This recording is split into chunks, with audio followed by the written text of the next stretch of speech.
Friends, a very warm welcome to Ansarkari, and again going in the process of understanding and taking up topics where I always say that you listen to them very carefully and also try to make your own points and also ponder on our questions. This is what I have been discussing with my students. उनको भी मैं यही कहता हूँ, ध्यान से सुनो, points को दोबारा देखो और हो सका तो दिन में 2 बार रिपीट विजिट करो। पर चक्कर ये होता है कि एक ही बार विजिट करना इतना मुश्किल होता है, 2 बार की बात तो बहुत दूर की है। पर आप जितनी कोशिश करेंगे उतना ही आप आगे बढ़ पाएंगे। इसी पर्सपेक्टिव से अगर हम आगे बढ़े तो अब देखिए हमारे सामने बात हो रही है कि having only an alkaline diet can cause nutrient deficiencies. जैसे बॉडी में आयरन और कैल्शियम कम हो जाएंगे, इवन प्रोटीन डेफिसिट भी हो जाएगा। तो वही बात है कि एक चर्चा की गई कि आपकी फूड में कितना पीएच होना चाहिए। अल्कलाइन डाइट्स, और वो अगर आप नॉन एसिडिक फूड खाएंगे तो उससे क्या, आपकी एसिडिटी तो कम हो जाएगी, डाइजेशन बढ़ जाएगा और लाइफस्टाइल डिजीज भी हो सकती हैं। ऐसा कहा जाता है लाइफस्टाइल डिजीज आपकी हट सकती हैं और साथ में आप जो है इवन कैंसर का भी क्योर कर सकते हैं। तो ये इट मे हेल्प है, ऐसा हम नहीं कह सकते कि ऐसा सच में होने जा रहा है। That is why we must go back to our own culture, जहाँ पर अल्कलाइन और एसिडिक दोनों तरह के फूड प्रोडक्ट्स को हमने व्हाट आई शुड से हमने हमेशा प्रमोट किया है। अब अल्कलाइन से आप किडनी डिजीजेस कहते हैं या फिर आप कार्डियक कंडीशंस कहिए, इन सब में बात होती है कि शायद कुछ फर्क पड़े। लेकिन कौन से अल्कलाइन फूड? वही अल्कलाइन फूड हैं जो आपकी बॉडी में फ्रूट्स, फ्रेश वेजिटेबल्स, नट्स और लेग्यूम्स, वो आपके एसिडिक लेवल को कम करते हैं। बॉडी का अपना पीएच मेंटेन रहता है। वो जैसे 7.4 अप्रोक्सीमेटली किडनी और लंग प्रोसेस उतना रखते हैं। और फूड पीएच के ऊपर हो सकता है ज़्यादा फर्क ना हो। सो अल्कलाइन डाउट पॉपुलर है, लेकिन क्या इसका वाकई कोई साइंटिफिक एविडेंस है? क्वेश्चन ये उठता है कि क्या ये वाकई अल्कलाइन डाइट आपके कैंसर को या आपकी बाकी चीज़ों को क्योर कर देगी? ये मिसकॉन्सेप्शन है, ऐसा कहना है। जो फूड एसिडिक हैं, जैसे टोमेटो है, सिट्रस फ्रूट्स हैं, बॉडी की एसिडिटी बढ़ाते हैं, लेकिन वो भी उतने ही जरूरत है। तो पॉइंट ये, there has to be balance at the एम से। जैसे नट्स हैं, सीड्स हैं, वेजिटेबल्स हैं, वो ब्लड शुगर लेवल को स्टेबलाइज कर सकते हैं, डायबिटिक कंट्रोल के लिए अच्छा हो सकता है। लेकिन जो एंटीऑक्सीडेंट्स, फाइबर भी ज़्यादा, जैसे आप लोअर कोलेस्ट्रॉल को नीचे करने के लिए आप कहिए कि नट्स हैं, अगेन मैं वही कहूँगा, या फिर सी कॉड लिवर ऑयल वगैरह भी आप इसमें ऐड करके देखिए। तो एंटी इन्फ्लेमेटरी इफेक्ट्स तो होंगे अल्कलाइन फूड के, लेकिन क्या वाकई ये आपको मदद कर देंगे पूरे तरीके से? That is the whole question again I am raising. So traditional Indian diet में ऑलरेडी बहुत सारे अल्कलाइन फूड्स हैं, जैसे वाटरमेलन है, बनाना है, मैंगो है, पपाया है, गुआवा है, पियर्स है, लेमन है, spinach, bottle gourd, cucumber, coriander, mint, pumpkin, ये सब अल्कलाइन है। मूंग की दाल हो गई जो हर घर में बनती है, अलसी के सीड्स हो गए, आलमंड्स हो गए, सेसमे सीड्स हो गए, मिलेट्स, रागी, ज्वार, बाजरा, ये सभी जो है अल्कलाइन है। तो कहने का मतलब है कि इससे आपका न्यूट्रिशनल एक बैलेंस एक चेंज होता है। और हर्बल टी जैसे तुलसी है, जिंजर है, सिनेमन है, ये भी जो है आपको इफेक्टिव चेंजेस की बातें दर्शाता है। तो बात वो, ये गट हेल्थ इससे अच्छी होती है। और इसके लिए कोई साइंटिफिक एविडेंस तो है नहीं। ये कहा सकता है कि हाँ इससे फर्क पड़ता है, लेकिन वही है कि we are not very sure whether it is exactly helping और not. The point is that आप प्रोसेस फूड से थोड़ा बचिए, बैलेंस फूड रखिए, then it is only going to help. दूसरा भी ऐसा ही है, गार्ड अगेंस्ट फंगल इन्फेक्शन। तो वही है, ब्रॉड स्पेक्ट्रम ऑफ एंटीबायोटिक्स है, वो बॉडी के नेचुरल फ्लोरा को डिसरप्ट कर सकते हैं और ओवर फंगल ओवर ग्रोथ हो सकती है। जैसे एथलीट्स फुट भी होता है, आप पहनते हैं, आपकी जुराब से या आपके जूतों से आपके पैरों में एक चिपचिपापन आता है और आपकी उंगलियों के नीचे स्किन आपकी बहुत ही ज्यादा चिपचिपी हो जाती है। जैसे फंगल इन्फेक्शन, जैसे कि टीनिया सी, अ, इसको रिंग नेल लेन फंगस मैं कहूँगा, नेल फंगस भी कहते हैं, या फिर ऑनिकोमाइकोसिस नेल फंगस भी हो जाता है। ओरल एंड वेजाइनल कंडीशंस भी हो सकती हैं। एस्परगिलस, क्रिप्टोकोकोसिस भी है और म्यूकरमाइकोसिस भी है। तो अलग अलग नाम है, बस हमें इतना जानना है कि हाँ ये होते भी हैं और ये रेजिस्टेंट होते जा रहे हैं समय के साथ। वो अलग अलग एंटीबायोटिक्स के होने के बावजूद भी सर्वाइव कर रहे हैं। तो बात वही है कि अवॉइड करने के लिए आप हेल्दी लाइफस्टाइल, बॉडी के नेचुरल डिफेंसेस को स्ट्रांग रखिए और लगातार नहाना, स्किन को ड्राई रखना, लूज क्लोथ पहनना, बेयरफुट गीले जगह पे ना चलना, जैसे हम बीचेस के अगर या फिर आप चिपचिपे एरिया की बात करते हैं। तो ये सब कुछ एग्जांपल्स हैं जो हम कह सकते हैं कि हमारे अंडरस्टैंडिंग से बने हुए हैं। New tech revolution is going to bring such kind of bendable sound waves, जो कि they can reach only one set of ears and अगले मतलब आप जो जितना आप सुनना चाहें, पॉइंट इज दैट कि उतना ही सुनाई देगा। मतलब वायर्ड और ब्लूटूथ ईयरफोन फॉर एग्जांपल जैसे होते हैं, वैसे ही अभी नई रिसर्च हो रही है जिसमें बात किया गया कि साउंड को आप बेंड कर देते हैं और वो स्पेस में उतने तरीके से ट्रेवल करेगी जैसे कि क्राउड में कोई खड़ा हुआ है तो कोई ईयर जो जिसको सुनना जाना चाहिए उसी को सुनाई देगा। So this is something what you can say, it is a localize sound, that's what we can say. और आपको अगर बेसिक कॉन्सेप्ट पता है जिसका हमने ट्रांसवर्स वेव्स और लॉन्गिट्यूडिनल वेव्स और हाउ साउंड ट्रेवल्स हमने चर्चा भी की है साइंस के लेक्चर्स में, तो उसके हिसाब से आप इसको देख सकते हैं। Quakes are becoming more frequent in Japan has even forecast mega quake in coming years. So tectonic shifts हैं, ये बहुत हमारे लिए बहुत बहुत इंपॉर्टेंट है। Pacific ring of fire geography के पर्सपेक्टिव से बहुत इंपॉर्टेंट है। आप मैप में देखिए तो आप देखोगे एक तरीके से जगह जगह जगह जगह वॉल्केनोज और जगह जगह जो है अर्थक्वेक के वो बने हुए हैं। International institute of seismology and earthquake engineering जो है उसका कहना ही है कि भाई अर्थक्वेक जापान में तो ग्लोबली अगर हम बात देखें उसके मुकाबले ज्यादा है। तो that is why they are more prepared. And in fact अभी तो हमने पढ़ा भी था कि जापान ही वो एक कंट्री है जहां पर उन्होंने overnight pre casted 3D printing से चीजें तैयार करके एक स्टेशन भी तैयार कर दी। क्योंकि अगर नॉर्मल बिल्डिंग से बनाते थे to taking couple of months और लोग भी थोड़े ही थे। इंडियन ब्रेड की बात करते हैं तो उसमें कुलचा है, नान है, छोले भटूरे है। बात हमेशा से रही है कि भाई हाईवे ढाबाज भी बहुत जबरदस्त बनाते हैं। बाकी कंट्रीज के भी जो मैं कहूंगा कि bread, they are fabulous, they are amazing, but nothing like India, just I am saying. So आपसे इंटरव्यू में पूछा भी जा सकता है कि आपको कोई फेवरेट फूड, आपके शहर का कोई फेवरेट फूड, आपके गांव का कोई फेवरेट फूड, और इस हिसाब से आपको आंसर देना पड़ सकता है। यही इसका एक पर्सपेक्टिव है। इसी पर्सपेक्टिव से आप देख सकते हैं जब आप पढ़ाई से बहुत ज्यादा बोर हो जाए तो वंस इन ए वाइल आप अपने फेवरेट रेसिपी मंगा भी सकते हैं। That is also one way to do so, but not too soon and not too regularly. Advance research, brain की ये वो एग्जांपल है कि साइंटिस्ट ने वो माइलस्टोन अचीव किया है। उन्होंने they have gone for charting activity and structure of A cubic of A mouse brain. अब वो पूरे अगर मैप का आप मैप पूरे ब्रेन की अगर आप मैपिंग कर देते हैं, अगर आप मल्टीपल न्यूरॉन्स को साइमल्टेनियसली पढ़ सकते हैं तो ह्यूमन थॉट की मिस्ट्री को भी सॉल्व किया जा सकता है, ऐसा माना जा रहा है। और रिसर्चर्स फिर इससे पता लग पाएंगे कि भाई different neurons why when you go into studying the brain it seems a kind of a complex thing because the point is that there is so much complexity. तो कॉम्प्लेक्सिटी कम होगी, वो कॉम्प्लेक्सिटी कम होगी तो आप और समझ पाएंगे, आप उसके प्रोसेस को समझ पाएंगे, आप थॉट प्रोसेस के बेसिक्स में जाकर आप डिस्कवर कर पाएंगे। Climate change primes storms to drop more rain. तो टेम्परेचर बढ़ रहे हैं, atmosphere can hold more moisture meaning precipitation has tendency to fall at more extreme levels. तो ये हमने देखा भी है इंडिया के केस में। एक्सट्रीम रेनफॉल हो रही है, severe rainfall is an indirect effect of global warming. Because उसके आप जब हवा गर्म हो गई है, मॉइस्चर बहुत ज्यादा है, तो obviously there is going to be rain. So question यही है कि क्या ये कंडीशंस वाकई आइडियल हैं। सो स्टॉर्म आ सकता है, और पहले तो वंस इन जनरेशन ये चीजें हम बोलते थे लेकिन अब वो frequency of such events have increased. तो टॉर्नेडोज, हाई विंड्स और हेल स्टॉर्म हमने दिल्ली में भी देखा है कि कई बार ओले पड़े हैं। तो क्वेश्चन वही है कि ये चीजें हमें दर्शा रही हैं we have to remain simple, we must practice community living, we must practice थोड़ा simple living, that is the only way ahead. I don't think there is any way. So as an administrator अगर आपसे कोई पूछे, आपसे बोले कि आप उस चीज में क्या सोच सकते हैं या आप क्या एक सोल्यूशन देंगे, तो must practice on your own, write in your notebook, put it on your board, just think about it. PT और मेंस के टाइम पे सोच नहीं पाएंगे, आपको प्रैक्टिस करना पड़ेगा। And that's what we try to do through our courses also. एक मतलब तीन में से एक internet user world wide are children under the age of 18 years.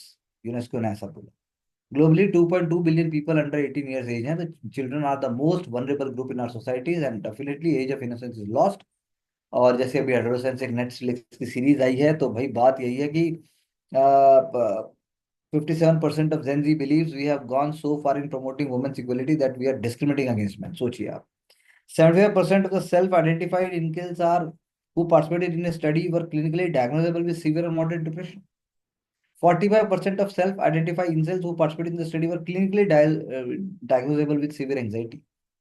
तो वही है, आपने अपना एक स्टीरियोटाइप बना लिया, आपने अपने आप को मान लिया कि मुझे कोई पसंद नहीं करता, मैं किसी का लाइकेबल नहीं हूँ। और आपको जब कोई नॉर्मली तरीके से आपको मना भी करता है, you have no ability to see the rejection.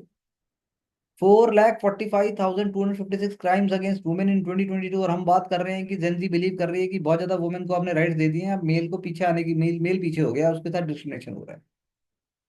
Four more than 4,28,278 crimes और रिपोर्टेड। आप सोचिए इसका, इसका एटलीस्ट डबल तो हुआ होगा। रिपोर्ट तो आधे होते हैं। So India is also far behind when it comes to the policy of intervention as far as these things are concerned. Personal data, social media, verifiable parental consent, सब missing है। और उसके बाद प्लेटफॉर्म्स कितना भी स्ट्रिक्टर कर लें, they are profit motive, तो इससे कोई सोल्यूशन निकलने वाला नहीं है। तो सोल्यूशन क्या है? सोल्यूशन आप सोचिए, what is solution? Blame game is not the solution, government is not the only solution. The solution lies with the school, the solution lies with the homes, the solution lies with the personal duty of the parents। की नौकरी भैया बाद में देख लेना, पहले next generation को संभाल लो। नौकरी से पैसा तो आ जाएगा, लेकिन वो भी डाउन द ड्रेन ही जाएगा। तो इसीलिए, क्योंकि चीजें इतनी एक्सेसिबल हो गई हैं, चीजें इतनी ज्यादा फार हो गई हैं कि हेल्दी रिलेशनशिप खत्म हो रहे हैं। How do address these concerns? गांव में आदमी फ्रस्ट्रेटेड है कि शहर में, अरे मेरे पास चीजें नहीं है। शहर का इसलिए फ्रस्ट्रेटेड है क्योंकि उसके पास टाइम नहीं है। तो ये वार्निंग साइंस है पेरेंट्स के लिए, वार्निंग साइंस है फीमेल फैमिली के लिए, वार्निंग साइंस फीमेल के लिए भी है। The child is lacking social और interpersonal skills, whether they have issues with self esteem और कॉन्फिडेंस, या फिर किसी तरह का कोई रेक्लूज बिहेवियर है और अपने गैजेट्स के साथ ही चिपके हुए हैं, तो आप समझ लीजिए दिक्कत होने का समय है। और ऑब्वियसली एग्जामिनेशन तक आप पहुंच के इस पेपर को निकालने के लिए तो आप में सारे गुणों का एक सरताज चाहिए, वरना आप इस एग्जाम को तो आप भूल ही जाइए। आप लाइफ में बहुत मुश्किल है कि आप कुछ स्पेशल या कुछ यूनिक या कुछ अलग भी कर पाए। So it's a global issue. इसको रेगुलेट किया लास्ट ईयर, ऑस्ट्रेलियन पार्लियामेंट ने बैन कर दिया। फ्रांस ने मीडिया कंसेंट के लिए बोला है कि अंडर 15 चाहिए अगर आपको किड्स का अकाउंट करना है। जर्मनी में टीन एज 13 to 16 ईयर्स, उसकी बात हो रही है। इटली में भी देखिए आप, इटली का एग्जाम्पल भी है यहाँ पर, कि इटली के अंदर भी 14 साल से बच्चों को पेरेंटल कंट्रोल की चीज होती है। और बेल्जियम में भी अगर आप 13 ईयर से कम है, ये तो बोलने की बातें हैं। नेदरलैंड्स ने स्कूल में बैन किया हुआ है, और ऑब्वियसली यूके की बात भी अलग है। तो इंडियन गवर्नमेंट ने भी डेटा पर्सनल डेटा के लिए जो है digital personal data protection act 2023 निकाला। तो 18 ईयर से पहले वाले को वाइफ वेरीफाइबल ऐसा अकाउंट हमें करना पड़ेगा, ऐसा आप बात समझिए, ऐसा हमने बोला भी है। So these are the things which are very very important, very very important. Okay. So हम उस दिशा में बढ़ रहे हैं, हमें सिंपल रहना होगा, हमें ध्यान से चीजों को करना होगा, वही एक इलाज है, इसके अलावा कोई इलाज नहीं। दो हम भी सोशल मीडिया पे ही कर रहे हैं, but then we are targeting 18+ age such. R K Shri Ram Kumar, जिनको इस साल संगीत काल निधि और उनके साथ एम एस सुब्बुलक्ष्मी और टी एम कृष्णा, जब वो अपनी लीनेज को देखते हैं और उन्होंने डेस्परेट आइडियोलॉजीज को कैसे हैंडल किया, that is a big deal. That is why आप फोटोग्राफ में देख भी सकते हैं, दोनों फोटोग्राफ्स के अंदर है वो, और लेफ्ट हैंड साइड अगर हम देखेंगे तो आपको दिखाई देगा। तो Indian classical music is a very important part of the mains examination. और सबसे बड़ी बात यह है कि आपको कर्नाटिक म्यूजिक का आइडिया होना चाहिए कि कर्नाटिक म्यूजिक के बेसिक प्रोटोकॉल्स क्या हैं, कर्नाटिक म्यूजिक में और हिंदुस्तानी क्लासिकल म्यूजिक में क्या फर्क है। और आप जो ट्रिनिटी ऑफ कर्नाटिक म्यूजिक है, मुथुस्वामी दीक्षित यार, श्यामा शास्त्री एंड त्याग राजा, ये ट्रिनिटी है, इनके बारे में आपको दो दो लाइनें पता होनी चाहिए। और साथ में जो अभी करंट जनरेशन से पहले के, जैसे एम एस सुब्बुलक्ष्मी मैम और बाकी उसकी बात है, वो भी आपको आइडिया होना चाहिए कि वो लोग किस तरीके से उन्होंने कर्नाटिक म्यूजिक को सजोए रखा है, कर्नाटिक म्यूजिक को उन्होंने किया। तो फॉर द प्रीलिम्स नाम आना चाहिए, and for the mains you should know the process. पी हेंस की बात है, ये साइंटिस्ट आर रंजीत लाल, बहुत टाइम से लिख रहे हैं Ranjit Lal ji. He is an author, environmentalist and bird watcher, and he is an amazing expert. And Ranjit Lal sir is has been contributing towards society in terms of environment understanding के लिए बहुत समय से वो लिख रहे हैं। उनके articles they are mind blowing and they really reflect upon कि आपको अगर इंटरेस्ट है तो आप देख पाएंगे कि यहाँ पे जैसे वो बोल रहे हैं कि पी हेंस जो है वो पीकॉक और पी हेंस, हम दोनों की बात कर रहे हैं, तो इसीलिए पी हेंस के बारे में उन्होंने चर्चा की। उनके जो लेंथ होती है टेल की, वो भी ऑब्वियसली पीकॉक से कम ही होती है। तो that's how he is trying to discuss that what is their peacocks train as a camouflage and in survival value, और फॉरेस्ट में जाके वो गायब हो जाता है, ऐसा वो बता रहे हैं। Why I sing is just a kind of a reading, आप देख सकते हैं उसको, वो बता रहे हैं कि it's a kind of a just opening up the mind and ideas। Around India transition from winter to spring and spring to summer is time to express gratitude and celebrate. लेकिन सीजन अपने schedule से इधर उधर हो रहे हैं, क्या ये ट्रेडिशन वाकई रह पाएंगे? तो अगर आप ध्यान से यहाँ देखेंगे तो यहाँ पर जो है विशु यानी कि विशु काणी यानी कि आप ओणम की बात करते हैं। ओणम अप्रैल में आता है, Malayali year, arrival of the Vishu the Malayali new year. लेकिन उसके फीचर्स कुछ पहले ही आ जाते हैं। तो जो चीजें समय से आनी चाहिए थी वो आप देखते हैं कि जो हमारे कल्चरल कैलेंडर्स है उसमें बात, जैसे होली है, अब ठंड गई नहीं है, होली आ गई है, गर्मी नहीं आई है इतनी है, लेकिन आपने स्प्रिंग का आगाज कर दिया। तो ये चीजें अब हो रही हैं, तो इसका क्या इलाज है? इसका इलाज यही है कि भाई, अब इन्होंने पहली बात तो यहाँ पे माइथोलॉजी बताई कि गॉडेस पार्वती का कितना इंपॉर्टेंट रोल है। क्योंकि भगवान शिव ने बोला कि भाई आप जो लोगों को गिफ्ट देती रहती हो, खाना देती रहती हो, तो सिर्फ माया है। फिर भगवान माँ पार्वती जब नाराज हो गई और जब पूरे धरती पर दरिद्रता और गरीबी और भूख भर गई, तो फिर शिव जी ने उनसे बैगर के रूप में जाकर माफी मांगी, और उस तरह से माँ पार्वती ने दोबारा से अन्नपूर्णा देवी का स्वरूप लिया। तो यहाँ पर बताया गया है कि कैसे बहुत इंपॉर्टेंट फैक्टर है हिस्ट्री ऑफ ह्यूमन डाइट। कैसी भी कंडीशन हो, आदमी ने ह्यूमन डाइट के साथ अपने आप को एडजस्ट किया। फेमेन्स भी आए हैं, क्रॉप फेलियर्स भी आए। 1943 का बंगाल फेमेन की चर्चा की जिसमें मिलियंस ऑफ लोग मारे गए थे। ब्रिटिश का मानना था ना बोर्ड दो ना खाना दो, क्योंकि अब थोड़े टाइम में अब जो है आपके अंग्रेज जापानीज तो यहाँ पहुंचने वाले हैं। राजस्थान की बात भी है, ड्राउट और फेमेन्स की, तो बहुत ही अच्छे तरीके से यहाँ पे एग्जाम्पल दिया है M M Bhandari. Famine food in Rajasthan desert की बात भी की है। 1899 और 1939 में लोगों ने खेजड़ी ट्री जो होता है, जो वहाँ पे पाया जाता है, उसके ट्री के जूस से खाना बनाया, उसको मिला मिला के अपनी खाने में, मतलब मिलेट से काम चला लिया, कैसे भी करके जीवन जी लिया। अब national innovation in climate resilient agriculture में इंडिया में 573 एग्रीकल्चर रिलेवेंट डिस्ट्रिक्ट है। डिस्ट्रिक्ट तो बहुत सारे हैं, लेकिन 573 ओनली रिलेवेंट है। अगर आप एग्रीकल्चर की बात करो, 59 यानी about 10% of them they face low और very low climate risk. 310 about half very high climate risk, और 201 तो पूरे हाई क्लाइमेट रिस्क के ऊपर है, और कुछ मीडियम रिस्क के ऊपर है। तो पॉइंट वही है कि हमें वो बचाना हो, हमें उनको बचाना होगा। जैसे कि अब आप बोलो हाईली सॉल्ट टॉलरेंट कुछ राइस वैरायटीज है, वो सिर्फ आपके केरला में जो है लो जहाँ पे एरियाज है वहाँ होते हैं वो। ऐसे ही आप कालाहांडी की बात करो, उड़ीसा के कुछ एरिया जहाँ पे एग्रीकल्चर, मैं बात कर रहा हूँ एग्रीकल्चर जीआई हेरिटेज की। अगर आप एग्रीकल्चर के पर्सपेक्टिव से देखोगे तो आपको कुछ एरियाज इंडिया में मिलेंगे, जैसे यहाँ पे एग्जांपल भी दिया हुआ है pokkali.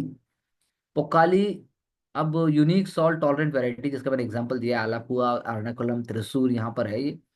The point is that the whole world, there are similar attempts for such things.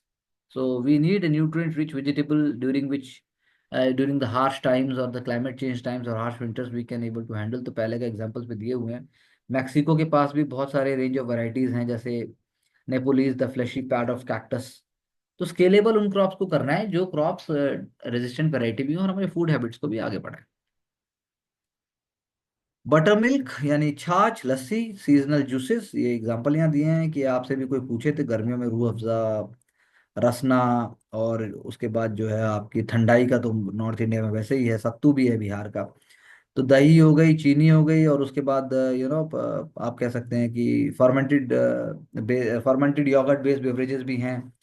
और उसके अंदर अगर आप छल मस्टर्ड सीड्स भी डाल दें और साथ में आप जो हैं, तो ये दीज आर जस्ट एग्जांपल्स कि कैसे हमारा जो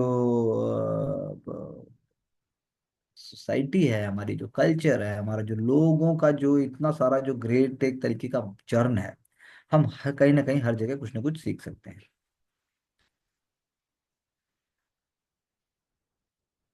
रेसिप्रोकल टैरिफ्स पे तो अभी बात चली रही है, मैंने आपसे पहले भी कहा है, आप जस्ट ये लगा के रखिए कि भाई कौन सी चीजें पीटी में एटलीस्ट अप्रैल एंड तक और मई फर्स्ट वीक तक आपको देखना है कि क्या चीज एक्सक्लूडेड है, और वो आगे भी एक्सक्लूडेड ही रहेगी, तभी यूपीएससी उसको पूछेगा। ऐसा नहीं है कि वो एक्सक्लूडेड अभी है, एग्जाम में पूछ लिया बाद में इंक्लूड होगा, ऐसा नहीं होने वाला। Smart laptop, computer, hard drives, computer processor, memory chips, he say that they may be you know what I should say, they are always beyond the tariff structure. Dollar will always remain the currency of choice, ऐसा Donald Trump का कहना है। ठीक है, is handling it, is doing it, and we have been talking about it for quite some time. UPI faces outage again thrice in less than a fortnight. Transactions have been impacted. So the question is that there are certain kind of irritants in it. And UPI जो instant payment system है, which is developed by the national NPCL, उसको manage करता है। और जो ये issue आया वो आप कह सकते हैं it is a technical issue, and the point is that that is how the whole huge such a supply base is using it. So हो सकता है ऐसा कुछ थोड़ा बहुत कई बार इरिटेंट्स आ सकते हैं, but the point is infrastructure बहुत स्ट्रांग है, और कोशिश है कि इसको हम और ज्यादा सीमलेस और ज्यादा इसको एरर फ्री बनाएं। Power body approve 6 hydro projects, तो आपको लोकेशन पता होनी चाहिए, वेरी वेरी इंपॉर्टेंट, और साथ में आपको पता होना चाहिए कि इनको क्यों लेके आ रहे हैं और क्या इनका कारण है। जैसे 6 hydro projects in upper Indravati in Odisha, Sharavathi in Karnataka, Bhivpuri in and Bhavali in Maharashtra, and Madhya Pradesh, साथ में चित्रावती इन आंध्र प्रदेश। तो this is very very important, और ये हमारी 2030 के जो टारगेट्स हैं उनको भी शो करता है। और इससे हमारी स्टोरेज कैपेसिटी, जिसकी हमने इतने टाइम से चर्चा की है, energy storage capacity hydel power में, ये हमें मदद करेगी। प्राइवेट सेक्टर का पार्टिसिपेशन है। 200 गीगावाट जो हमारा बात हो रही है कि पोटेंशियल है इंडिया का, इंडिया ने जो क्रॉस कर लिया है, वो उसको सस्टेन करने की बात है। और शुरू में हमारा सिर्फ 3.5 गीगावाट था ऑपरेशनल हाइड्रो और कैपेसिटी। और ये हमें ये दिखाता है कि we are moving ahead, we are on a positive road, we are on energy transition road, हम ग्रीन एनर्जी की तरफ भी बढ़ रहे हैं। और hydel power is definitely much more sustainable power, पर उसमें हमें यही देखना होगा कहाँ कहाँ पर डैम बनाने की बात है, उससे इकोलॉजी, उससे इन्वायरमेंट, और उससे हम इंटरवेंशन कितना करेंगे। Now Supreme Court is saying that the president ought to seek our opinion if the governor reserves the bill, claiming it to be unconstitutional after 3 months or so. हमने पहले भी इसकी बात की है। It is not mandatory for the government to accept the opinion, और लेकिन बात वही है कि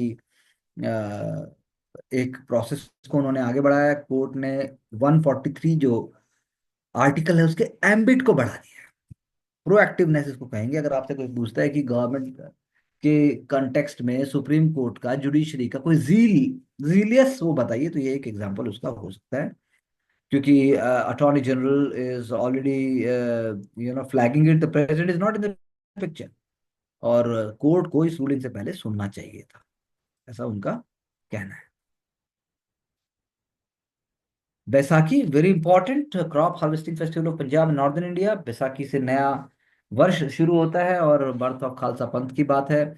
तो हमें ये देखना होगा कि गुरु नानक देव जी और उसके बाद बाकी जो सिख जो गुरु रहे हैं हमारे, उन सबके टाइम पे क्या क्या खास हुआ। गुरुमुखी जैसे हम कहते हैं गुरु अर्जुन देव है, फिर खालसा पंथ में हम खालसा पंथ को हम गुरु गोविंद सिंह जी से जोड़ते हैं, गुरु गोविंद सिंह जी के साथ हम जोड़ते हैं कि कैसे उन्होंने नए आइडियाज को रखा, कैसे उन्होंने मिलिट्रीशिप को पंज प्यारे वाला जो कॉन्सेप्ट उन्होंने दिया, और साथ में उन्होंने स्पिरिचुअल और टेम्पोरल और सोशल सारी की सारी पावर को जोड़ के उन्होंने कहा मैं ही हूँ। उसके बाद जो आपके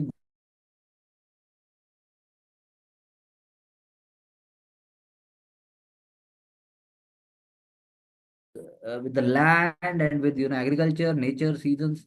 तो आपको कुछ थोड़े से फैक्ट्स देखने हैं बस कि इस पर्सपेक्टिव से क्या इंपॉर्टेंट है। India and Italy, they are agreeing to deepen their ties with respect to the President Draupadi Murmu, with Italy's Deputy Prime Minister Antonio Tajani and others at the Rashtrapati Bhavan, because they are on the visit back. So IMEEC, ये आपको full form पता होना चाहिए, India middle east Europe economic corridor. This is very important, ये हमने पहले भी चर्चा की थी इसकी। और joint strategic action plan JSAP 2025 से 2029 का है, ये हमें देखना होगा। इंडिया इटली आपको देखना होगा इंस्टेंटली कि इंडिया अगर इटली के साथ ट्रेड फ्रेमवर्क को अच्छे से बनाता है तो और ज़्यादा हमें टैरिफ को हैंडल करने में मदद मिलेगी। दूसरा, इंडिया इटली के टाइज बढ़ रहे हैं, एंड दे आर एंशियंट, उनकी सिविलाइजेशन हेरिटेज के जो रिलेशंस है वो भी हैं।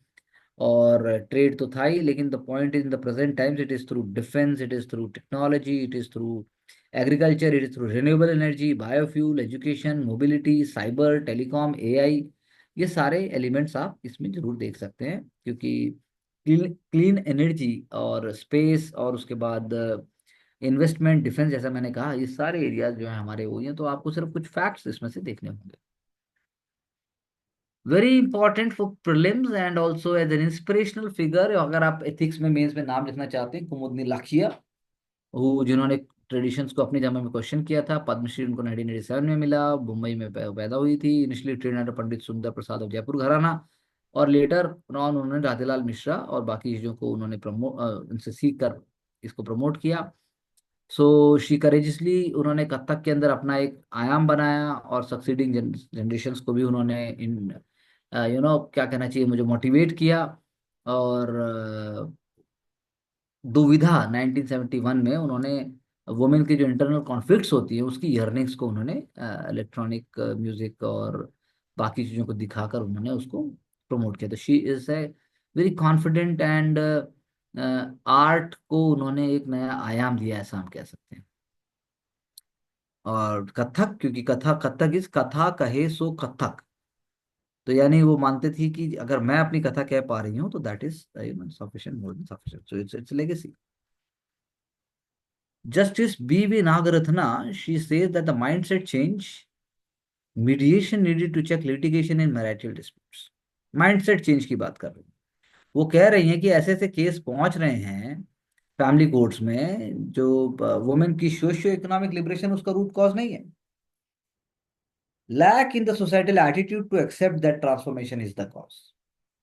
वुमेन जॉब करती है, that is not a problem, but women कहती है मैं भी अलग से कार सीखूंगी, मैं भी अपनी कार लेके जाऊंगा, और पति कहता है या घर वाले कहते हैं उनके कि भाई क्या जरूरत है, हमारे पास ऑलरेडी कार है। So that is from where the problem starts. The issue of increased number of cases, 40% marriages of the last decade ended in divorce or separation. Overcrowding of court halls. तो उनका क्या कहना है? उनका कहना है mind set change चाहिए, mediation चाहिए रादर देन कोर्ट्स नहीं। और ऊपर से जो उन्होंने she highlighted the concept of package litigation, क्योंकि कोई रिकंसिलिएशन का चक्कर ही नहीं है दोनों पार्टनर्स के बीच में, क्योंकि you know what I can say, मतलब सारी चीजें जोड़ दी जाती है उसके, डोमेस्टिक वायलेंस एक्ट, मेंटेनेंस, पिटी, सब कुछ जोड़ के हिसाब किताब बना दिया है। डिस्प्यूट दोनों के बाद में शुरू होता है, बाद में वो इररिट्रीवेबल ब्रेकडाउन ऑफ मैरिज में चला जाता है। सफरिंग कौन है? चिल्ड्रन के। तो इसीलिए मैंडेटरी कंसिलिएशन होना चाहिए, मैंडेटरी मीडिएशन होना चाहिए, और लॉयर साहब कोई मैकेनिकली नहीं करना चाहिए। Lawyer must feature in a family dispute only when the complexity of dispute in largest.